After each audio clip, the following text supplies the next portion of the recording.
By 1999, Salma Hayek was a busy actress in Hollywood, but she wasn't exactly thrilled with the roles she was getting.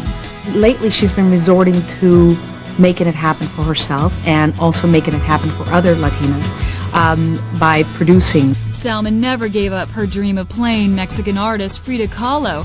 The first time she tried to win the role, Salma was told she was too young.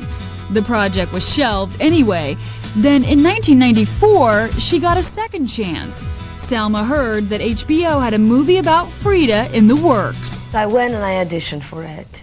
I was like one of the 2 or 3 people they were considering to do it with, but then they didn't think I was a big enough name. Nobody was a big enough name, so it fell apart again because they didn't have a big enough name that was Latin. Another obstacle. But Salma had a suggestion for the filmmakers. I bet I can find a place where we can sell it and they can do it.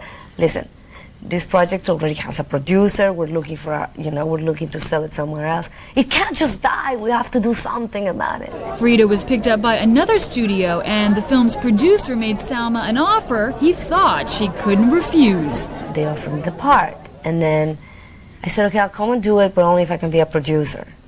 And I think they thought maybe it was like a vanity thing. Oh, I just want my name on it. They didn't know that I really wanted to be a producer because it meant a lot to me, and I wanted to make sure that it was a good film. But by 1996, a year and a half later, nothing happened. Salma took the project to Miramax. Harvey Weinstein was pretty wise. I think he saw a lot of potential in her. Harvey Weinstein liked the idea. Still, a movie about a handicapped, bisexual Mexican artist didn't sound very commercial until Madonna expressed interest in playing her. Then, Jennifer Lopez wanted to play her. Suddenly, the story of Frida Kahlo became a hot property. They were competing projects, but for 5-6 years of this process, they were not really there. It wasn't until like a year or a little bit less before we started shooting that it became like that the rumors started again. To get this film off the ground, Salma had some work to do, like attaching a few names. She picked up the phone, first call, Ashley Judd. Now, you and Ashley were friends. Yes. And did you call her up, or did you know right away you wanted her to play that role?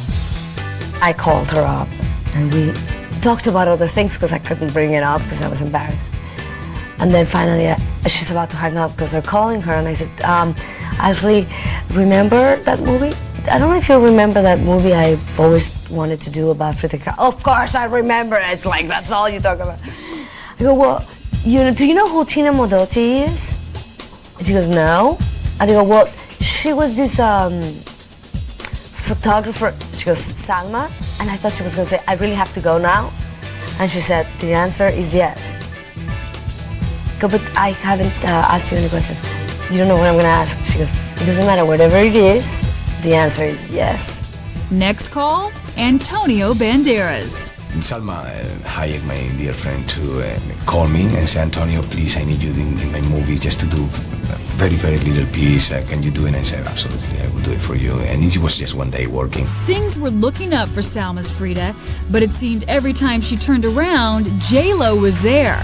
Lopez convinced Francis Ford Coppola to produce her version. What both projects really needed was a director. The Jennifer Lopez version was running, when I was reading the script, it was also in the works, potentially happening. But as soon as I signed on and we then had a green light, that was it. It was over.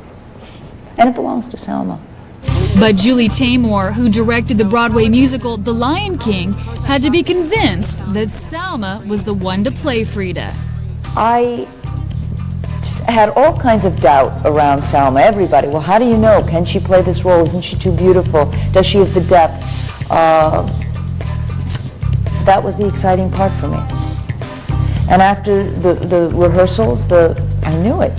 There's not going to be a problem. And then, one final hurdle. Even though I liked the screenplay, it did not delve into the surreality of her world. It was always much more like a dry biopic. But I wanted to bring in the other way of looking at this world from her eyes, and how does an artist create. Did Edward Norton work with Julie on the script a little bit?